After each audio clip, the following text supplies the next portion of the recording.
आहे। आता त्याच्यामध्ये 2 पद मंजूर होण्यासाठी किमान आवश्यक जी काही विद्यार्थी संख्या असेल तर ती 76 एवढी या ठिकाणी बघा ठेवण्यात आली आहे आणि पूर्वीच्या पदास संरक्षण देण्यासाठी किमान 61 तरी विद्यार्थी सध्या बघा असायला पाहिजे, म्हणजे अशी पटसंख्या इथं देण्यात आली आहे। आता आपल्याला माहिती आहे की प्रत्येक जे काही जिल्हा परिषद असेल, मनपा असेल, नपा असेल किंवा जे काही स्थानिक स्वराज्य संस्थेअंतर्गत ज्या सध्या शाळा येतात अनुदानित। जैन मित्रांनो, स्वागत आहे आपलं गुज्जी युट्यूब चॅनलवर। मित्रांनो, पवित्र पोर्टल शिक्षक भरती 2025 संदर्भात बरेचसे उमेदवार म्हणजे या ठिकाणी 2,10,000 जे काही उमेदवार आहे तर ते उमेदवार सध्या एकच प्रश्न विचारत आहे की जो पवित्र पोर्टल जी काही पदभरती आहे तर ती पदभरती नेमकी किती वेकेन्सी संदर्भात किंवा किती जागा संदर्भात या ठिकाणी होऊ शकते।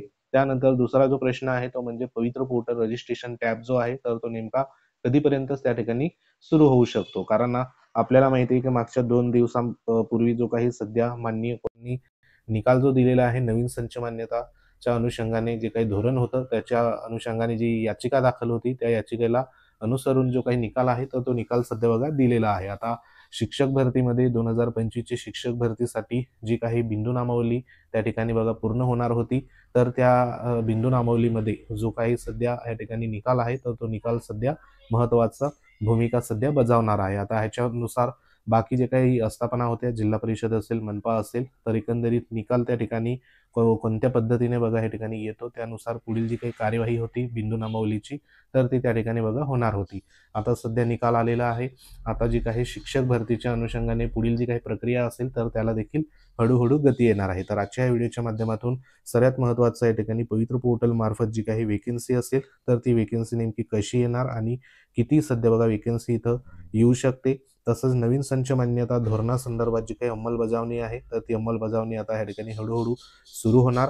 तसंच कोर्टाच्या निकालाचा जो काही परिणाम आहे तर तो शिक्षक भरतीवर कशा पद्धतीने ह्या ठिकाणी बघा पॉझिटिव्ह निगेटिव्ह होऊ शकतो का तो देखील आपण ह्या व्हिडिओच्या माध्यमातून बघणार आहोत। तत्पूर्वी तुम्ही जर आपल्या चॅनलवर नवीन असाल तर चॅनलला आवर्जून सबस्क्राईब करून घ्या, बाजूला बेल आयकॉन आहे त्याला देखील प्रेस करा। तर मित्रांनो, या ठिकाणी एक महत्त्वाचं जी काही बातमी देखील आलेली आहे की पटसंख्येनुसारच आता शिक्षकांची भरती होणार अशा पद्धतीने। आता पटसंख्या नेमकी कोणाची असणार आहे आणि पटसंख्या कशा पद्धतीने त्या ठिकाणी बघा धरली जाणार आहे, नेमकी किती पटावरती किती शिक्षक सध्या जे काही त्या ठिकाणी अवेलेबल होणार किंवा रिक्त पदं अवेलेबल होणार ते देखील आपण ह्या ठिकाणी बघणार आहोत। तर आधी जी काही बातमी आहे तर ती बातमी तुम्हाला दाखवतो। तर ही लोकसत्ता मध्ये आलेली ह्या ठिकाणी महत्त्वाची बातमी आपल्याला पाहायला मिळते। ह्याच्यामध्ये शासनाला शिक्षक संख्या निश्चितीचा आणि समायोजनाबाबत निर्णय घेण्याचा पूर्ण अधिकार आहे असे नमूद करून संच मान्यतेविषयी राज्य सरकारला जो काही 15 मार्च 2024 रोजीचा निर्णय उच्च न्यायालयाने वैध ठरवला। हा शासन निर्णय कायदेशीर असून शिक्षण हक्क कायद्याच्या म्हणजे RTI तरतुदीशी पूर्णपणे सुसंगत असल्याच्या या ठिकाणी निर्वाळाही न्यायालयाने दिला आहे। त्यामुळे पटसंख्येनुसारच या ठिकाणी शिक्षक भरती होणार आहे अशा पद्धतीने इथं न्यूज आलेली आहे। त्याच्यामध्ये विद्यार्थ्यांची संख्या लक्षात घेऊन शिक्षकांची पदे निश्चित करणे हा धोरणात्मक व प्रशासकीय निर्णय आहे असं देखील बघा त्याच्यामध्ये म्हटलेलं होतं। त्यामुळे पुढे म्हटलेलं आहे की त्यामुळे त्यात हस्तक्षेप करणार नाही असे मुख्य न्यायमूर्ती श्री चंद्रशेखर आणि न्यायमूर्ती मंजुषा देशपांडे यांच्या खंडपीठाने उपरोक्त शासन निर्णय योग्य ठरवताना प्रामुख्याने स्पष्ट या ठिकाणी केलेले आहे। म्हणजे जो काही निर्णय आहे तर तो निर्णय संदर्भात बघा जो काही शासन निर्णय होता संच मान्यतेसंदर्भात तर तो कायम त्या ठिकाणी ठेवलेला आहे।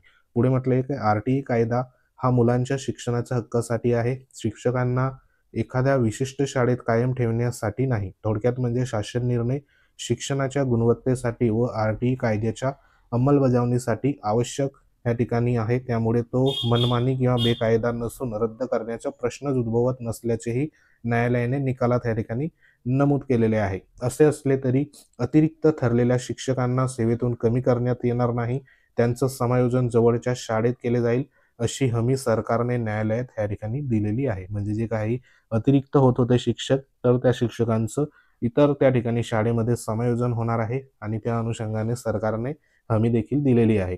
तरी बघा इथं न्यायालयाने नोंदवून घेतली आहे पती पत्नीला 30 किलोमीटर परिघात ठेवण्याचा आणि 18 जून 2024च्या शासन निर्णयातील तरतूद योग्य व पारदर्शक असल्याचे न्यायालयाने मान्य केले आहे आणि या संदर्भात अनेक याचिका निर्धार असल्याचे नमूद केले आहे। शिक्षकांच्या बाबतीतही भरतीतही न्यायालयाने काही मुद्दे या ठिकाणी बघा मांडलेले आहे. आता ते आपल्यासाठी महत्त्वाचे असणार आहे. त्यात म्हणजे इथं सांगितल्याप्रमाणे निकालात स्पष्ट केलेले एक शिक्षक भरतीच्या अनुषंगाने त्यानुसार शाळेतील विद्यार्थी संख्येनुसार शिक्षक पदे भरणे योग्य आहे. अशा पद्धतीने एक मुद्दा होता. तसेच ही संख्या कमी असल्यास शिक्षकांची पदे कमी करणे आर-टी-ए नियमात बसणारे असल्याचेही न्यायालयाने म्हटले. खाजगी शाळांनीही या नियमाचे पालन करणे बंधनकारक असल्याचे न्यायालयाने या ठिकाणी स्पष्ट केले. म्हणजे हा जो काही नियम आहे, ही जी बिंदू नामावली असेल किंवा हा जी-आर असेल, तर तो खाजगी संस्था किंवा खाजगी ज्या शाळा आहे तर त्यांनी देखील नियमाचे पालन करणे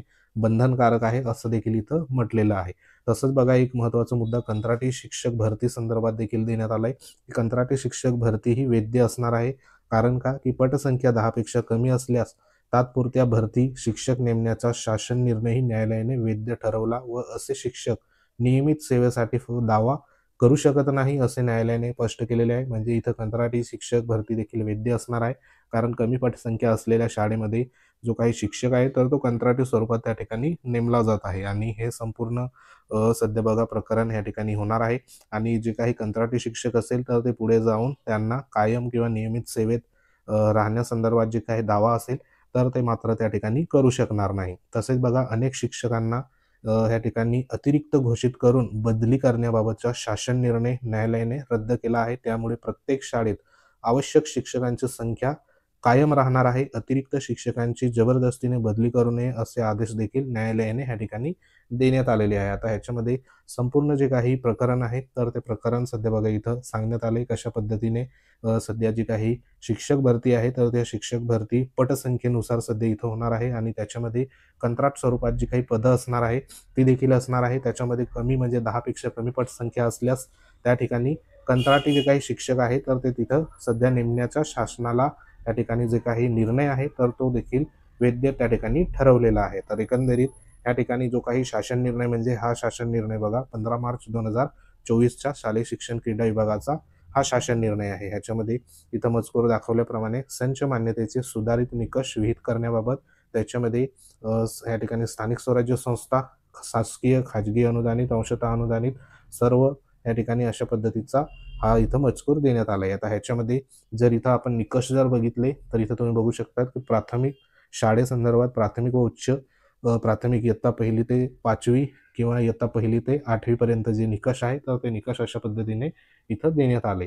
त्याच्यामध्ये शाळेचा प्रकार आहे, गट आहे, शाळेतील इयत्तेचा गट, विद्यार्थी संख्येचा गट, त्यानंतर देय शिक्षकांची संख्या आहे, त्यानंतर देय पद मंजूर होण्यास किमान आवश्यक विद्यार्थी संख्या, त्यानंतर पूर्वीचे मंजूर पदास संरक्षण देण्यासाठी आवश्यक किमान विद्यार्थी संख्या अशा पद्धतीने हा सध्या चार्ट इथं देण्यात आले. आता ह्याच्यामध्ये आपण सविस्तर इथं बघूया. तर ह्याच्यात तुम्ही बघू शकता की जे काही प्राथमिक गट असेल म्हणजे 1ली ते 5वी संदर्भात जर इथं आपण विचार केला 1ली ते 5वी संदर्भात तर त्याच्यामध्ये विद्यार्थ्यांचं ह्या ठिकाणी जो काही संख्या आहे म्हणजे पटसंख्या तर ती आपल्यासाठी महत्त्वाची असणार आहे. कारण ह्या पटसंख्येच्या आधारावरच जी काही शिक्षकांची त्या ठिकाणी पदं किती रिक्त आहे किंवा किती त्या ठिकाणी गरज आहे ती ह्याच्यावरनं सध्या बघा ती कळणार आहे. आता इथं जर आपण विचार केला तर इथं बघा देण्यात आलेले आहे की 0 ते 20 पटाच्या शाळाकरिता किमान एक शिक्षक तदनंतर दुसऱ्या पदावर सेवानिवृत्त शिक्षकाची आवश्यकतेप्रमाणे नियुक्ती असं देखील एक घटक इथं म्हटलेलं आहे. आता ह्याच्यामध्ये पटसंख्या जर इथं आपण विचार केली पटसंख्या तर त्याच्यामध्ये बघा इथं सांगितल्याप्रमाणे विद्यार्थ्यांचा गट जो आहे म्हणजे 20 ते 60 जर असेल 20 ते 60 जर असेल तर त्या ठिकाणी शिक्षकांची पदसंख्या किती पाहिजे तर इथं 2 पाहिजे बरोबर. आता ह्याच्यामध्ये देय पद मंजूर होण्यासाठी किमान आवश्यक जी काही विद्यार्थी संख्या असेल तर ती 20 सध्या इथं असणार आहे बरोबर. म्हणजे 20 सध्या बघा या ठिकाणी कमीत कमी जी काही विद्यार्थी संख्या आहे तर ती त्या ठिकाणी असायला पाहिजे आणि पूर्वीच्या पदास संरक्षण देण्यासाठी आवश्यक किमान विद्यार्थ्यांची संख्या ह्या ठिकाणी 20 असायला पाहिजे. म्हणजे 20 ते 60 दरम्यान 2 जे काही शिक्षक असेल तर ते पद सध्या बघा त्या ठिकाणी असणार आहे बरोबर. त्यानंतर पुढे जर इथं विचार केला तर त्याच्यामध्ये इथं 61 ते 90 दरम्यान जर विचार केला म्हणजे 61 ते 90 दरम्यान जर पटसंख्या असेल तर त्या ठिकाणी 3 शिक्षकांचं जे काही पदं असेल तर ते सध्या त्या ठिकाणी देय असणार आहे. म्हणजे जी इथं पटसंख्या आपल्यासाठी महत्त्वाची असणार आहे. आता त्याच्यामध्ये 2 पद मंजूर होण्यासाठी किमान आवश्यक जी काही विद्यार्थी संख्या असेल तर ती 76 एवढी ह्या ठिकाणी बघा ठेवण्यात आली आहे आणि पूर्वीच्या पदास संरक्षण देण्यासाठी किमान 61 तरी विद्यार्थी सध्या बघा असायला पाहिजे, म्हणजे अशी पटसंख्या इथं देण्यात आली आहे. आता आपल्याला माहिती आहे की प्रत्येक जे काही जिल्हा परिषद असेल, मनपा असेल, नपा असेल किंवा जे काही स्थानिक स्वराज्य संस्थेअंतर्गत ज्या सध्या शाळा येतात, अनुदानित शाळा, त्यांच्या देखील सध्या जी काही पटसंख्या आहे तर ती पटसंख्या अशा पद्धतीने बघा इथं राहायला पाहिजे. तेव्हा जर ह्या ठिकाणी जी काही पदं असेल तर ती पदं आपल्याला पाहायला इथं मिळू शकतात. आता हे सध्या प्राथमिकसाठी झालं.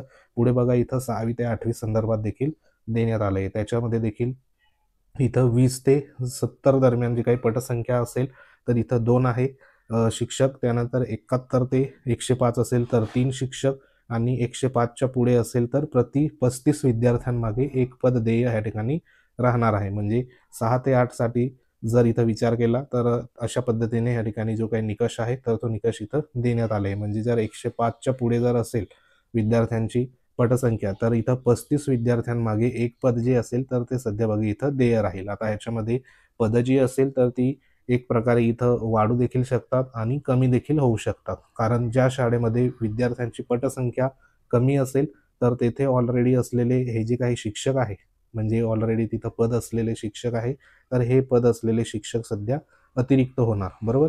म्हणजे इथं जर कमी पट असेल तर शिक्षकांची जी संख्या आहे तर ती त्या ठिकाणी रिक्त पदांची संख्या कमी होणार, म्हणजे शिक्षक ऑलरेडी त्या ठिकाणी आहे आणि अतिरिक्त तिथं होणार आहे. आता हे अतिरिक्त झालेले शिक्षक सध्या दुसऱ्या जे काही शाळा असेल तर त्या ठिकाणी त्यांना पाठवलं जाईल, म्हणजे त्या ठिकाणी त्यांची नियुक्ती दिली जाईल. अशा पद्धतीने समायोजन जे आहे तर ते त्या ठिकाणी होणार आहे. आता ह्याच्यामध्ये संपूर्ण जी काही बिंदू नामावली आहे तर ती अपडेट होण्यासंदर्भात जी काही कार्यवाही आहे तर ती कार्यवाही हळूहळू सध्या सुरू होणार आहे आणि त्याच्यानुसार पुढे जे काही सध्या पदं नेमकी या ठिकाणी किती येतात, कारण शिक्षक भरतीमध्ये जोपर्यंत जी काही बिंदू नामावली सध्या चेकिंग होत नाही तोपर्यंत रिक्त पदं नेमकी किती ते सध्या बघा कळणार नाही. तरी देखील जिल्हा परिषदमध्ये बहुतांशी आपण वेगवेगळ्या व्हिडिओच्या माध्यमातून तुम्हाला जिल्हा परिषद असेल, मनपा असेल, त्यानंतर खाजगी अनुदानित असेल तर त्यांच्या ज्या काही वेकेन्सी आहे तर त्यांच्या व्हिडिओ देखील आपण ह्या ठिकाणी बनवत आहोत. तर ते नक्की तुम्ही बघत चला,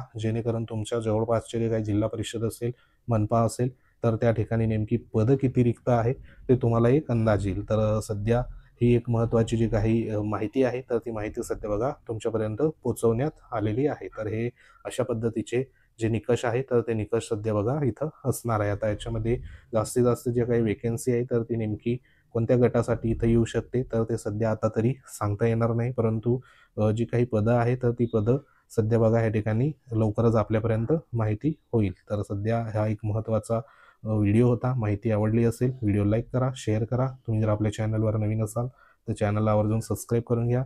लवकरात लवकर जी काही शिक्षक भरतीला या ठिकाणी पुढची जी काही गती असेल तर ती नक्कीच येणार, कारण आता पुढील जी काही प्रक्रिया असेल त्या प्रक्रियेला कोणत्याही प्रकारचा अडथळा सध्या बघा नसणार आहे, बरोबर. तर आता प्रक्रिया असेल तर ती वेगवेगळ्या या ठिकाणी पद्धतीने इथं सुरू होऊ शकते. तर लवकरच जे काही रजिस्ट्रेशन असेल ते आपल्याला ओपन होईल. तुमचे डॉक्युमेंट असेल तर ते डॉक्युमेंट व्यवस्थित बघा तयार ठेवा. कोणते डॉक्युमेंट पाहिजे त्यासाठी आपल्या चॅनलवर व्हिडिओ आहे तो देखील तुम्ही बघू शकता. तर सध्या पुढील अपडेट जी येईल तरी तुमच्यापर्यंत पोहोचवण्यात येईल. तर सध्या तरी ही एक महत्त्वाची अपडेट होती. माहिती आवडली असेल व्हिडिओ लाईक करा, शेअर करा. तुम्ही जर आपल्या चॅनलवर नवीन असाल तर चॅनलला आवर्जून सबस्क्राईब करून घ्या. बाजूला बेल आयकॉन आहे त्याला देखील प्रेस करा. आपलं टेलिग्राम चॅनल आहे ते देखील जॉईन करू शकतात. लिंक व्हिडिओच्या डिस्क्रिप्शनमध्ये देण्यात आली. काही कमेंट असतील तुमच्या तर कमेंट नक्की करा, त्याच्यावर तुम्हाला योग्य तो रिप्लाय आपण देऊ. तर भेटू पुढच्या अपडेटमध्ये. तोपर्यंत जय हिंद, वंदे मातरम.